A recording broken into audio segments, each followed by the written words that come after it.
आदरणीय मान्यवर, शिवा मिशन न्यास के YouTube चैनल पर आपका हार्दिक स्वागत है।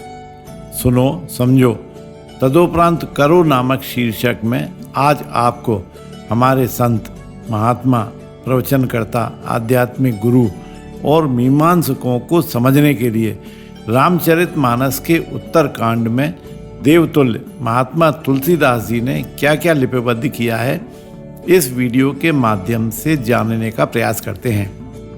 एक सामान्य सी किंवदंती है, पानी पीजे छान के और गुरु कीजे जान के। शिवा मिशन न्यास का उद्देश्य स्वप्न में भी हमारे संतों के प्रति अश्रद्धा उत्पन्न करना नहीं है, किंतु उन्हें जानने और समझने के लिए हमारे आप्त पुरुषों ने क्या कहा है आपके संज्ञान में लाना इसलिए आवश्यक है, जिससे आपके अमूल्य देव दुर्लभ मानव जीवन में धोखा न हो जाए और आप पुनः 84 लाख योनियों के चक्र में न फंस जाएं।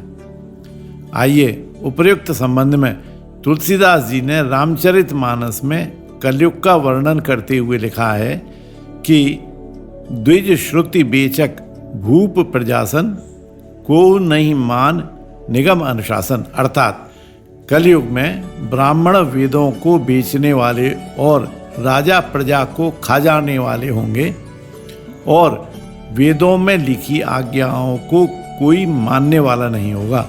तुलसीदास जी आगे लिखते हैं, मारग सोई जा कहु जोई भावा, पंडित सोई जो गाल बजावा, मिथ्या रंभ दंभ रत जोई, ता कहूँ संत कहूँ सब कोई। अर्थात कल काल में जिसको जो अच्छा लग जाए वही मार्ग होगा, जो डींग मारता है वही पंडित है, जो मिथ्या आडंबर रचता है और जो दम्भ में रहता है उसी को सब कोई संत कहते हैं।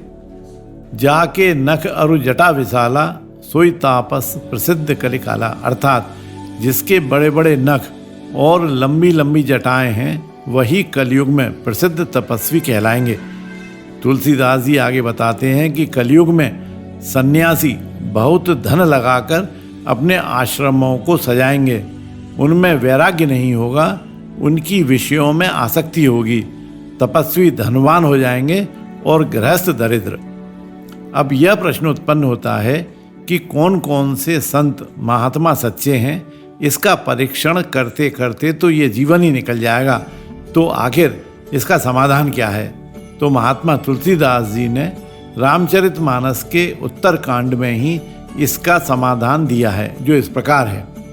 कृतयुग त्रेता द्वापर पूजा मख अरु जोग, जो गति होई सो कली, हरि नाम ते पावही लोग। अर्थात सतयुग, त्रेता और द्वापर में जो गति पूजा, यज्ञ और योग से प्राप्त होती है, वही गति कलयुग में लोग केवल भगवान के नाम से पा जाते हैं।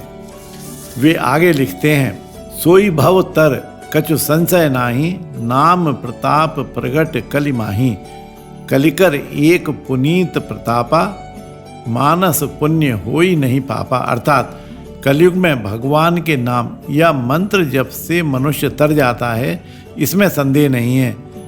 कलयुग की एक पवित्र महिमा यह भी है कि मानसिक पुण्य का लाभ तो प्राप्त होता है, किंतु मानसिक पाप का दंड नहीं मिलता। अब हमें करना क्या है? बाबा कैलाशी के आदेश से शिवा मिशन न्यास आपको स्पष्ट और सरल भाषा में समझाने का प्रयास कर रहा है। ध्यानपूर्वक सुनिए और समझिए। अभी तक आपने अपने जीवन में किसी एक देवी देवता पर पूर्ण आस्था नहीं टिकाते हुए कभी शिव जी को इष्ट बनाया, कभी श्री राम जी को, तो कभी श्री कृष्ण जी को, कभी दुर्गा जी, तो कभी हनुमान जी, तो कभी साईं बाबा की शरण में गए और इनसे भी स्वार्थ की सिद्धि नहीं हुई, तो अब खाटू श्याम जी पर आस्था टिका दी। आपकी इस प्रकार की भक्ति को व्यभिचारिणी भक्ति कहते हैं और यही भक्ति आपके दुखों का मूल कारण है। तो अब आपको आज से ही करना यह है कि किसी एक देवी देवता को अपना इष्ट देव मानकर उन पर अपनी पूर्ण आस्था टिकानी है। आगे से केवल उन्हीं इष्ट देव के सामने अपने दुख, दर्द, खुशी, छोटी बड़ी सभी प्रकार की मांग रखना है, अन्य किसी देवी देवता के समक्ष नहीं।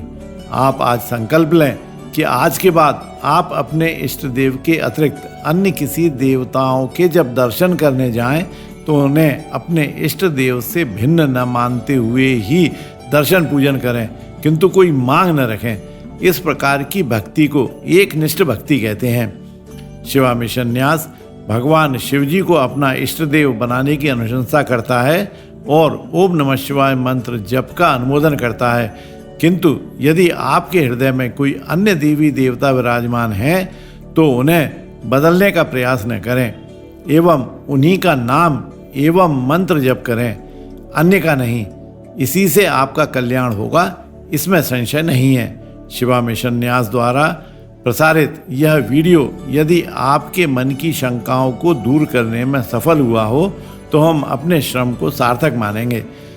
यदि यह वीडियो आपको अच्छा लगा हो तो कृपया लाइक करें, शेयर करें एवं सब्सक्राइब कर बेल आइकन दबाना न भूलें। बोलिए ओम नमः शिवाय।